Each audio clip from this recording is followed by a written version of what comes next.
बार की बात है। एक पति पत्नी अपनी एक बेटी और एक छोटे से बेटे के साथ रहते थे। एक दिन माँ ने अपनी बेटी से कहा, बेटी देखो हम लोग काम करने जा रहे हैं, तुम यहाँ घर पर अपने भाई का ख्याल रखना और देखो घर की चार दीवारी के बाहर मत जाना, अच्छे बच्चे बनकर आना, हम तुम्हारे लिए एक रुमाल लेकर आएंगे। यह कहकर वे तो अपना काम करने चले गए और बच्ची तो वह सब भूल गई जो उसकी माँ ने उससे कहकर गई थी। उसने तुरंत ही अपने छोटे भाई को एक खिड़की के नीचे घास पर बिठाया और घर के कंपाउंड में भाग गई। वहाँ वह खेलती रही।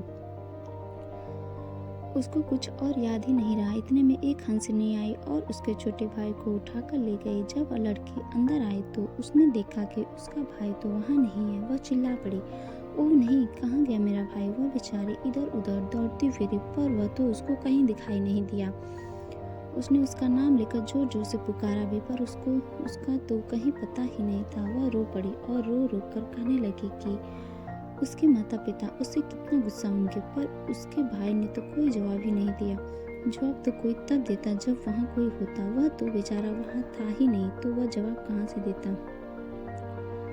उसको ढूंढने के लिए फिर वहाँ से वह खेतों के किनारे तक भागी गई तो उसको वहाँ हंसनी दिखाई दे गई जो उसके भाई को उठा कर ले गई थी। वह दूर और बहुत दूर जंगल की तरफ उड़ी चली जा रही थी और उसकी आंखों से ओझल होती जा रही थी। उसको लगा कि वे हंसनियाँ उसके भाई को अपने साथ लिए चली जा रही थी। हंसनियाँ तो अपने सताने और छोटे बच्चे को उठाने के लिए इस बहुत बदनाम थी। लड़की उन हंसनियों के पीछे पीछे दौड़ी चली। दौड़ते दौड़ते वह एक ओवन 26 के पास आ गई। उसने ओवन से पूछा, ओ छोटे ओवन, मुझे बताइए हंसनियाँ उड़कर कहाँ जा रही हैं। ओवन बोला, पहले तुम मेरी राय की कुछ बन खाओ तब मैं तुम्हें बताता हूँ कि वे कहाँ जा रही हैं। मैं तुम्हारी राय बन नहीं खा रही हूँ, मैं तो अपने घर में रखे गेहूँ के बन भी नहीं खाती। सो ओवन ने उसको नहीं बताया कि वे हंसनियाँ कहाँ जा रही थी और वह लड़की दौड़ती हुई और आगे चली गई। दौड़ते दौड़ते वह एक सेब के पेड़ के पास आई। उसने सेब के पेड़ से पूछा, ओ सेब के पेड़, मुझे बताइए हंसनियाँ उड़कर कहाँ जा रही हैं। सेब का पेड़ बोला, तुम पहले मेरी जंगली सेब खाओ फिर मैं तुम्हें बताता हूँ कि हंसनियाँ उड़कर कहाँ गई हैं। मैं तुम्हारे जंगली सेब नहीं खाती, मैं तो अपने घर के बगीचे के सेब भी नहीं खाती। और सेब के पेड़ ने उसको यह नहीं बताया कि वे हंसनियाँ उड़कर कहाँ जा रही थीं। वह फिर दौड़ती हुई आगे बढ़ी। दौड़ते दौड़ते वह एक दूध की नदी के पास आई जिसके किनारे पुडिंग के थे।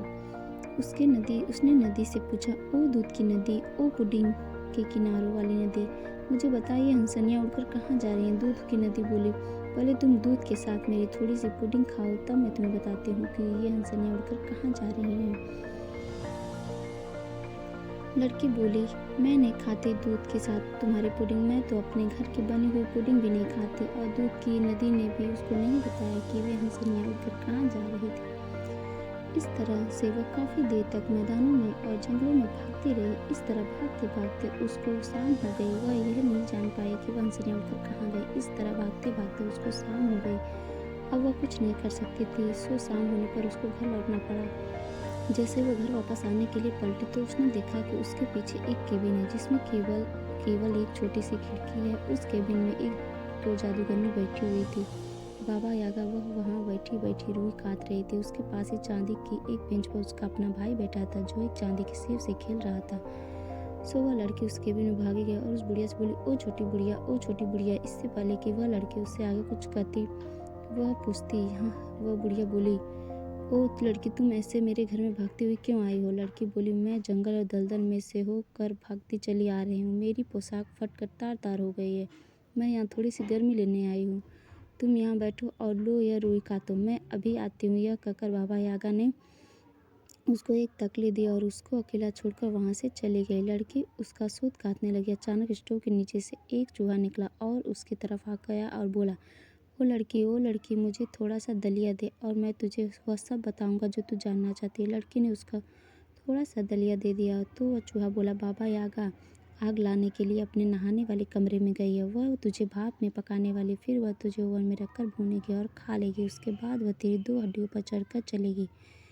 यह सुनकर तो वह लड़की तो सकते में आ गई, रो पड़ी। पर चूहा आगे बोला, बस अब तो किसी चीज़ का इंतजार मत कर, यहाँ से अपने भाई को उठा और भाग जा। मैं तेरी जगह बैठकर यह रुई काटता हूँ। लड़की ने तुरंत ही अपने भाई को उठाया और वहाँ से भाग ली।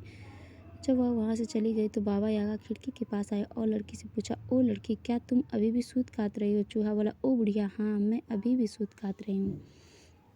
वह बूढ़ी जादूगरनी यह सुनकर संतुष्ट हो गई और फिर से अपने नहाने वाले कमरे में चली गई। जब उसकी आग काफ़ी गर्म हो गई तो वह लड़की को लेने के लिए आई तो वहाँ तो उसको कोई दिखाई नहीं दिया। वह चिल्लाई, ओ हंसनी, उनके पीछे भाग। बहन अपने भाई को चुरा कर भाग गई है। उधर वह लड़की अपने भाई को अपनी बाहों में लिए हुए भागते भागते दूध की नदी तक आ गई। उसने देखा कि हंसनियाँ उसके पीछे उड़ती चली आ रही हैं। माँ नदी, मुझे छिपा लो, तुम पहले मेरी थोड़ी सी पुडिंग खाओ। लड़की ने उसकी थोड़ी सी पुडिंग खाई और उसको धन्यवाद दिया। नदी ने उसको अपनी पुडिंग के किनारों में छिपा लिया। हंसनियों ने उसको वहाँ देखा नहीं और वे वहाँ से उड़ती हुई चली गईं। लड़की ने अपने भाई को फिर से अपनी बाहों में उठाया और फिर से वहाँ से भाग ले, पर वे हंसनियाँ वापस आ गए और उसी की दिशा में उड़ने लगी। देखो देखो, वे हंसनियाँ, अब मैं क्या करूँ।